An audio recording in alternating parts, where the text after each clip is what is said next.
Hi! Hello mga ka-greenie. Good day mga ka-greenie. Good afternoon po sa inyong lahat. May kasama ako dito sa taas. Ayan ang Papa Richard ko. Nagpupukpok siya para sa kanyang kulungan sa kalapate. Medyo matagal bago ko sila na-film. Na-miss ko silang ipakita sa inyo. Ito ngayon ang aking mga cactus and succulent sa tag-init.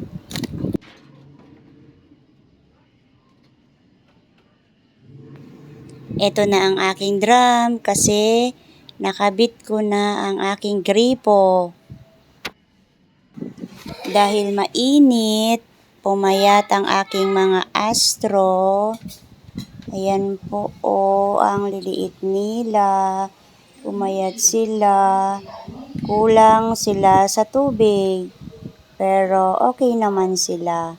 Looking good ang aking mga makukulay na gymno.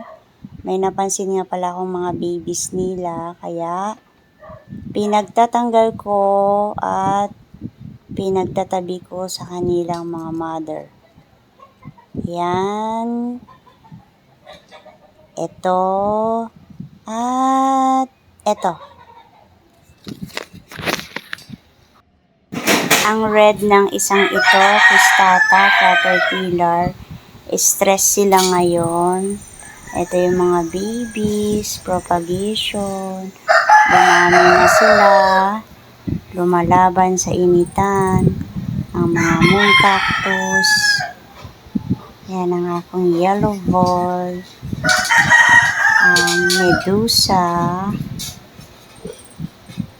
ito yung naman sila, ito yung mga ilan na cactus, ito yung aking mga succulent. Yan po, nabawasan yung iba. Komonte, may mga lumisan. Pero marami akong mga propagation. Ayan sa taas, dumami sila. Mainit kasi. Ito pumayat. Maliit. Ito yung mga bunny ears ko. Madami na sila. At yung aking mga dragon fruit, ang dami-dami. Ayan po, ang dami kong propagation. Sila yung dumami ngayon. Pinadami ko sila kasi ang bilis nila dumami.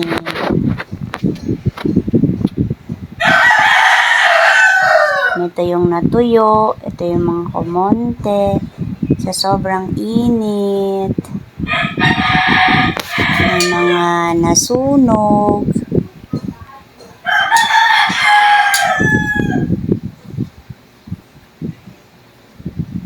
Ito yung mga nasa taas, okay naman sila kahit sobra silang naiinitan, lumalaban sila.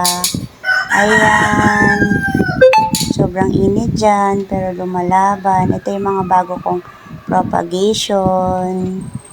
Ayan, propagate ko din yan.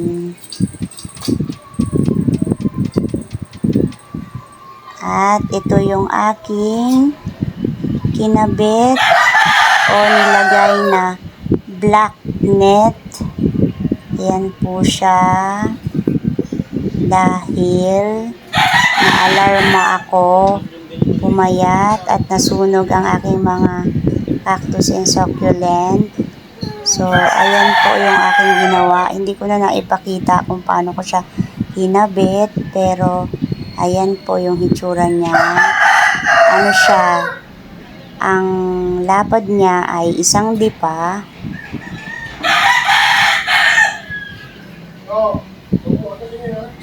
At yung haba naman niya ay dalawang dipa. Mula dyan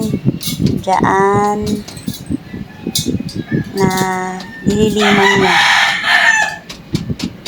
So, hindi na masyadong maiinitan ng aking mga cactus and succulent. Yan siya, malilim na po dyan sa side na yan, yung mga pintura yung sahig ko. Okay naman po siya yan, maganda na yung naging ayos or lilim ng aking mga succulent, hindi kagaya before ay sobrang init. Malaking tulong ang net na ito sa kanila. First time ko lang din maglagay ng net. Kasi before, tinatakpan ko lang po sila ng tela. Pero ngayon, yan meron na. Kasi ako ay binilhan ng aking papa ng net. So, safe na sila. Ayan. Hindi na masyadong tuyong-tuyo ang kanilang soil. So, ayan si Purple na sunog. Ayan. Pero okay lang yan. Makakasurvive naman yan. Sobrang init kasi dito sa amin sa area namin sa Manila. Ito yan. Mga lumiit kasi nag-dry yung mga leaves niya sa ilalim.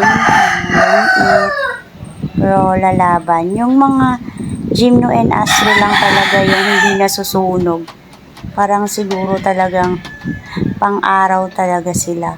Kahit walang takip-takip yung mga yan, hindi sila nasusunog. Compare sa mga succulent. Ito yung aking Haworthia, sila nasusunog. At ito na lang yung natira kong mga moon cactus. Ilan na lang ang kulay. Yung red na yan, dalawa yan. At yung isa, may nangyari sa kanya. Dito ko siya nilagay. Ayan. Yung head niya, tinanggal ko na sa body niya, sa katawan niya. Kasi, nabulok. Napabayaan siya sa dilig dahil sobrang init, na dehydrate siya. Kaya ito, meron akong gagawin dito.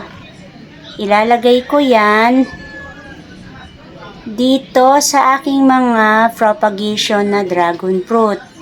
So, ipapatong ko yung mga malalaki na kulay red. Pero pag maliliit, hindi ko muna siya ilalagay. Yung mga malalaki lang. Satisfy naman ako sa kinabit kong net. Talaga namang naliliman ang aking mga alagang cactus and succulent, mga plants ko. Ayan, merong mga bata dito sa aking garden. Hi! Gustong-gusto po nila dito sa aking garden. Ayan ang aking mga taga-dilig. Si Chad at saka si Jiro. Maakyat sila rito para tingnan ang aking mga halaman, lalo na ang aking mga cactus. At ito ang aking Papa Richard. Nag-aayos siya para sa kanyang kalapate. Ayun. Dito tayo. At ito ang aming crayfish. Buhay na buhay. At maraming isdang maliliit.